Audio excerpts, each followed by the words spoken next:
Hello everyone, welcome to this new video. Students, I hope you remembered in your junior classes you learned about different types of chemical bonds. Let's say about ionic bond. Also you learned about covalent bond and another type of bond which you already got in class 11, that is coordination bond. Let's take an example of potassium chloride where we can see the bonding takes place between a metal and a non-metal, where the metal acquires a positive charge and the non-metal acquires a negative charge. So this type of bond is considered as ionic bond. Similarly, if we talk about a molecule, let's say CO2, carbon dioxide, where we can see the bond is formed between two non-metals and it is shared by the electron to form a covalent bond. Now, let's say another type of bond where we can see a bonding takes place between ammonia molecule and H positive ion, that is NH4 positive ion, where we can observe that a neutral molecule, that is ammonia molecule, can donate its electron to a electron deficient species to form a coordinate bond. So such type of bonds are known as coordinate bond. And also you learn about some addition compounds. Let's say about RMgX, where we could see that alkyl halide reacts with magnesium metal to form an addition compound. And the speciality of such addition compound is that they do not bear any new molecular formula, whereas their formula is being formed by the formula of the reactant molecules.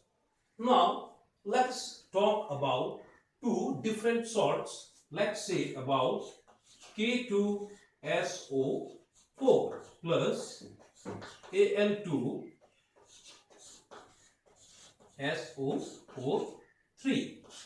Now, when we combine these two type of salts, we basically get K2SO4 Al2SO4 whole 3 dot 24H dot 24H2O is also there in the hydrated form, because when we combine them, then we'll be obtaining in the hydrated form.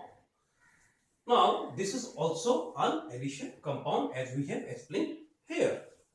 Let us say about another two type of salts. Let's say KCl 4 moles and 1 mole of FeCN2, which gives K4FeCN6.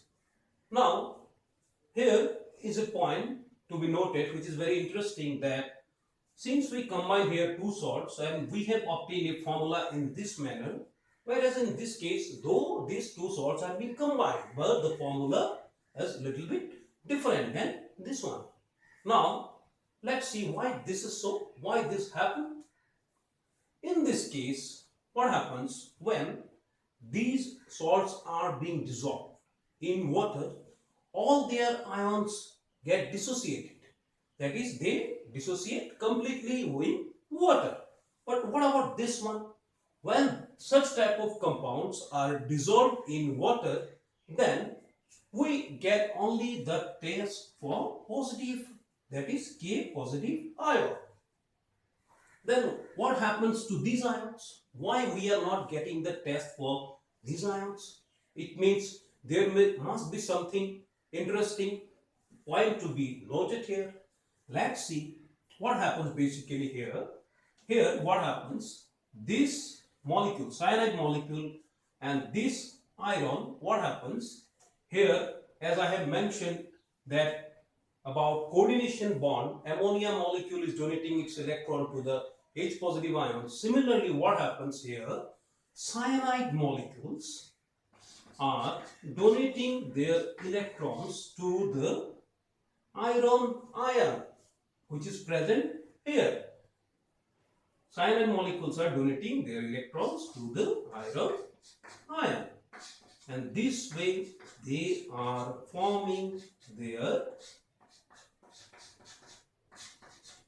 covalent bonds, coordinate covalent bonds,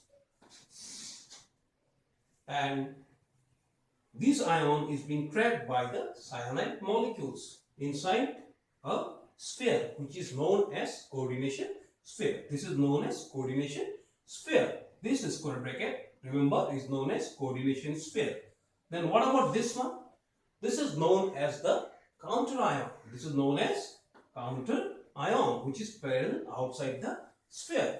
And these molecules, which is donating their electrons to this ion to form a coordinate bond, are known as ligand. First time you are getting about ligand. So you remember what is a ligand? A ligand can be defined as a cation or an anion or a neutron molecule which can donate its electron to the central metal ion present inside the coordination sphere. Remember, a ligand may be a neutron molecule or a cation or maybe an anion which can donate its electron to the central metal ion inside the coordination sphere are known as ligand. And this way what happens, a bond is being formed between a metal and a ligand, and this bond is coordinate bond, and this bond is sigma. This bond is sigma, remember, and this is the counter ion. And that's why what happens, when these kind of compounds are dissolved in water, we basically get the test only for the counter ions, because the other ions are already get bonded or bind themselves with each other to form a new coordination bond, and they remain inside a coordination sphere, and that is why what happened, their tests are not being found, remember, and such compounds are known as coordination compound. So student, this is the name of our chapter, that is known as coordination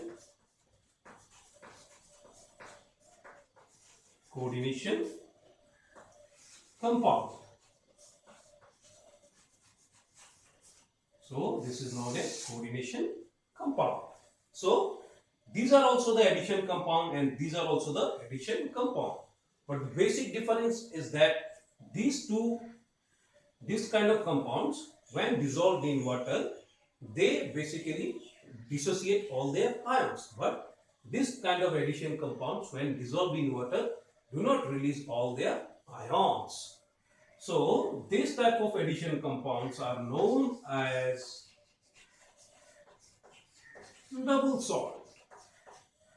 They are known as double salt, and these kind of compounds are known as coordination compounds. Known as coordination compounds. So this is about the idea of a double salt and a coordination compound. So remember students, both of them, that is a double salt as well as a coordination compound, both are addition compounds, but the basic difference is that when this kind of salts are dissolved in water, they dissociate all their ions, but for a coordination compound, we get only the test for the counter ions, because the other ions already form a bond with each other. And in this kind of compounds, what happens? The individual properties of the constituent ions are not lost, because all ions are dissociated completely. But in these compounds, what happens? The individual properties of the constituent ions are lost, and that's why what happens? We get only the test for counter ions. So this is the basic idea about a double salt and a coordination compound. I hope this part is clear to you. You please go through this video. If you find any difficulty, you please ask me, and you please remember about the definition of ligand, and also try to write the difference between a double salt and a coordination compound. This is your homework. Homework is difference between a double salt and a coordination compound, and the definition of ligand. In our next class, we will learn a new topic. Thank you very much for today.